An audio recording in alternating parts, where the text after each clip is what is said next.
Well, Sacramento's a pretty literate town.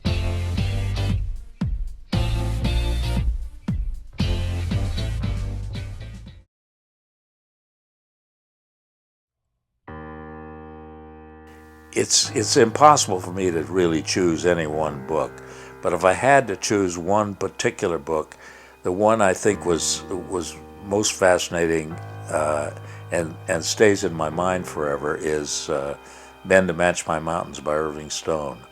And one of the thrills of my life actually was having an opportunity to have dinner with him and his wife and spend a few hours literally talking with him about his writing and his experiences.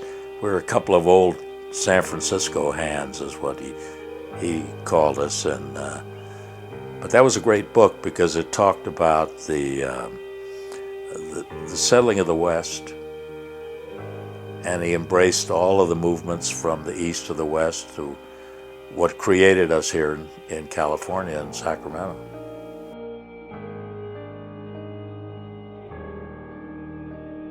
See, during the late 30s and 40s, the traveling bands would go from city to city around the country.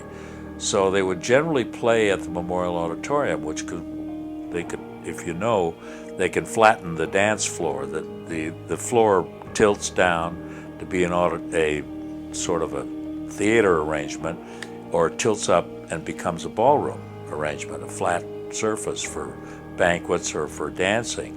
So I would go as often as I could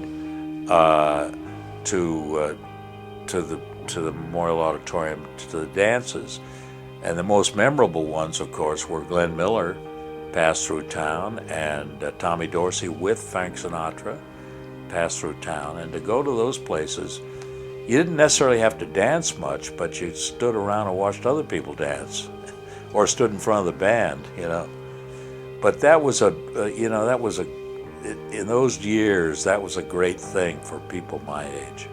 And that was one of the lucky breaks about being in the record business all those years, is I had the opportunity to be exposed to every imaginable kind of music, from jazz to classical, vocals, everything.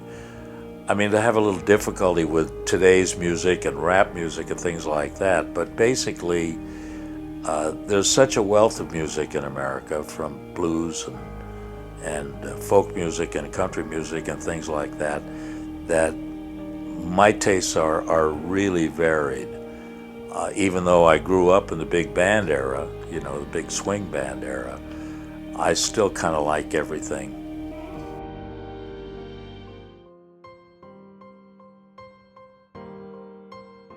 Well, I never gave up photography. I just had a little more time to spend on it after I finally was asked to retire. I think I'm not sure I would have retired completely ever if this company had kept going.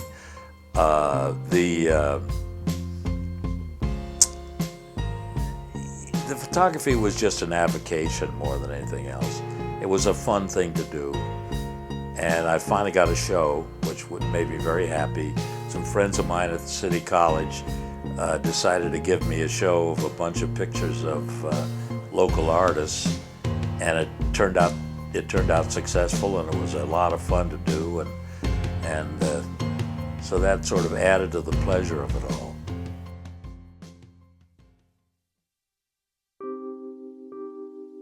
During the filming of the documentary, we went over to Japan a few months ago, and I got a chance to see it as it is actually today. And they've done a wonderful job with it. They've expanded it in some ways. They've really kept up to date. The Japanese market is a little different than the rest of the world because it's still skewed towards CDs, the physical product, as opposed to downloading and so on, although I think that'll probably change. But they've kept it.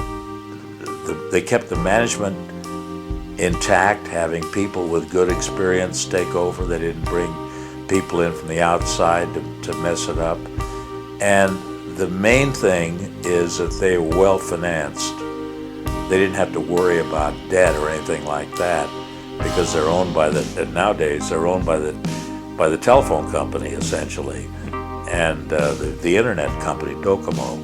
So the money was not an issue. So but they really did a beautiful job of it. They kept it was a thrill, as a matter of fact, for me, and a great source of pride to go over and see that the thing's still going.